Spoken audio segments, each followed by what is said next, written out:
मेरी माँ का मंगलसूत्र इस देश को कुर्बान है। और ये प्रधानमंत्री जी नरेंद्र मोदी जी आज इस देश की जनता के सामने आकर कहते हैं कि सावधान रहो, अगर तुम्हारे पास 2 भैंस हैं तो कांग्रेस पार्टी आके एक भैंस चुरा देगी। बताओ, कभी कहते हैं कि कांग्रेस पार्टी आपका मंगलसूत्र चुराने वाली है, कभी कहते हैं कि एक्सरे लेकर, एक्सरे मशीन, मोदी जी कह रहे हैं, देश के प्रधानमंत्री। मुझे तो यकीन ही नहीं हुआ, मैंने टीवी यूं घुमाया कि हो सकता है कुछ गलती है।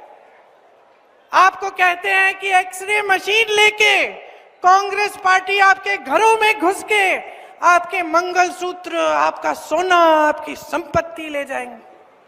ऐसी फिजूल की बात आपने सुनी है? 55 सालों के लिए कांग्रेस पार्टी की सरकार चली इस देश में, कभी किसी ने आपके मंगलसूत्र चोरी किए? कभी किसी ने आपके घर में घुस के आपका सोना चोरी किया? इंदिरा जी ने अपना सोना दिया देश के लिए जब जंग थी। मेरी माँ का मंगलसूत्र इस देश को कुर्बान है। कोई कांग्रेस पार्टी आपका कुछ छीनने वाली नहीं है। इंदिरा जी ने पट्टे दिलवाए गरीबों को, इन्होंने ये सिलसिला बंद किया पट्टे दिलवाने का। जमीन छीन के बड़े बड़े खरबपतियों को दी। अभी मैं छत्तीसगढ़ के कोरबा से आई हूं, वहां कोयले का खदान था, जमीन थी गरीबों की, जमीन भी ली, खदान भी लिया, दे दिया खरबपति मित्रों को। आज रोजगार नहीं मिल रहा है वहां पे लोगों को, और ये कहते हैं कि हम आके आपकी चोरी करेंगे। समझ लीजिए कि क्या हो रहा है देश में। आज तो उन्होंने इससे भी बड़ी बात कह दी। सुनिए, ये देश के प्रधानमंत्री हैं, उनके पद की गरिमा है, एक गंभीरता है। उस पद पे ऐसे ऐसे महापुरुष बैठे हैं जो शहीद हुए देश के लिए, जो आपके सामने आकर इधर उधर की उल्टी सीधी बातें नहीं करते थे। और ये प्रधानमंत्री जी नरेंद्र मोदी जी आज इस देश की जनता के सामने आकर कहते हैं, आज ही की बात है, कि सावधान रहो, अगर तुम्हारे पास 2 भैंस हैं तो कांग्रेस पार्टी आके एक भैंस चुरा देगी। बताओ, मैं चुनौती देती हूं मोदी जी को। ये जो आवारा पशु की समस्या इन्होंने बना रखी है ना, पूरे यूपी में, मध्य प्रदेश में, एक आध भैंस इकट्ठी करके गौशाला में रख लें, बंद करवाएं ये सब जो आवारा पशु की समस्या है आपकी। गौशालाएं बनाएं, गौशालाओं को मजबूत बनाएं, जैसे छत्तीसगढ़ में कांग्रेस की सरकार ने किया। मालूम है आपको, कांग्रेस की सरकार ने छत्तीसगढ़ में ऐसी गौशालाएं बनाए जिसमें से महिलाओं को आमदनी मिल रही थी, गोबर खरीद रही थी सरकार, ताकि उन जानवरों की भी देखभाल अच्छी तरह से हो और आपको भी समस्या ना हो। बात यह है कि जब नीयत ठीक होती है तो नीति भी ठीक होती है, जब नीयत गलत होती है तो नीतियां भी गलत होती हैं।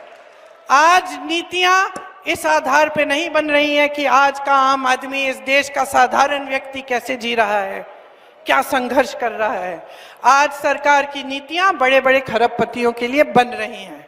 अब मैंने खूब लंबी बातें कर ली, आपने बहुत ध्यान से मेरी बातें सुनी, मैं देख रही हूं। मैं आपसे सिर्फ ये कहने आई थी कि जागरूक बनो, गहराई से इन बातों को समझो। जो बेवकूफ बनाने की कोशिश कर रहा है उसको पहचानो।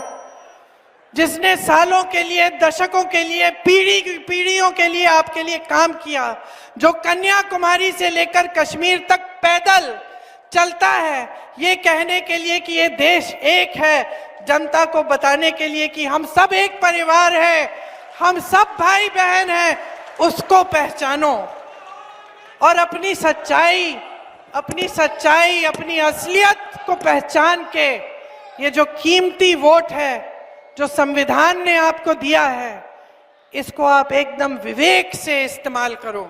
और मैं ये नहीं कह रही हूं कि किसी नेता के लिए अपना वोट दो, मैं ये नहीं कह रही हूं कि मेरे लिए अपना वोट दो, कि कांग्रेस पार्टी को ही जाना चाहिए। मैं कह रही हूं अपने विवेक का इस्तेमाल करो, पहचानो असलियत को।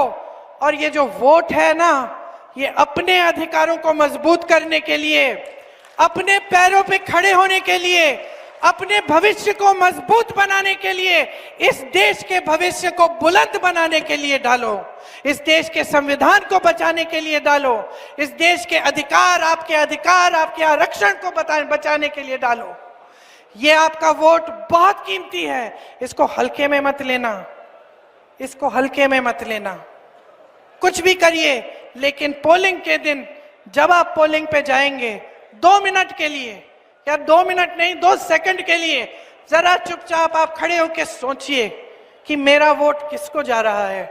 मेरे वोट से क्या मेरे गांव में विकास आएगा? मेरे वोट से क्या मेरे बच्चों को रोजगार मिलेगा? मेरे वोट से क्या ऐसी स्कीमें आएंगी जिससे मेरा फायदा होगा? कांग्रेस की बहुत सारी स्कीमें हैं। मैंने आपको कहा कि 30 लाख जो रोजगार है उनको भरने की स्कीम है, बहनों को 1 लाख रुपए सालाना देने की स्कीम है, लेकिन ऐसी बहुत सारी स्कीम है और हम इसको गारंटी बोल रहे हैं। गारंटी इसलिए बोल रहे हैं क्योंकि हमने करके दिखाया है बहनों और भाइयों। कर्नाटका में आज महिलाओं को मिल रहे हैं हर महीने पैसे, बस यात्रा मुफ्त में कर रही हैं महिलाएं। तेलंगाना में आज जितनी भी गारंटी दी थी वो पूरी हो रही हैं। छत्तीसगढ़ में किसानों के कर्ज माफ कराए, क्योंकि हम आपको आपके हित में काम करते हैं, हम आपकी सेवा करना चाहते हैं। ये मौका दीजिए। मैं जानती हूं कि जब आप अपनी समझदारी से जागरूक होकर पूरे विवेक से अपना वोट डालेंगे तो एक ही उम्मीदवार जीतेगा। यहाँ ये लो, नीतू सिकरवार, इधर आओ।